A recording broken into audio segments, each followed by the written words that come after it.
তো hello guys, আসসালামু আলাইকুম। কেমন আছেন সবাই? আশা করি সবাই ভালো আছেন। এই যে দেখতে পাচ্ছেন, এসে পাগল। হ্যালো গাইস, আসসালামু আলাইকুম।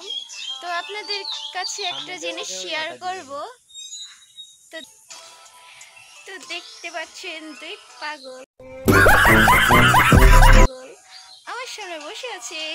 এই এক দোকান, এই এক দোকান, দুই দোকানের সামনে আমার পেছনে এক কুত্তা যাচ্ছে। হ্যালো গাইস, আসসালামু আলাইকুম। আপনারা সবাই কেমন আছেন? আশা করি অনেক ভালো আছেন। সবার সামনে ব্লগ করতে হবে না তো। আহ, ব্লগ এর মানে সব লুকোই লুকোই করে। Hello guys,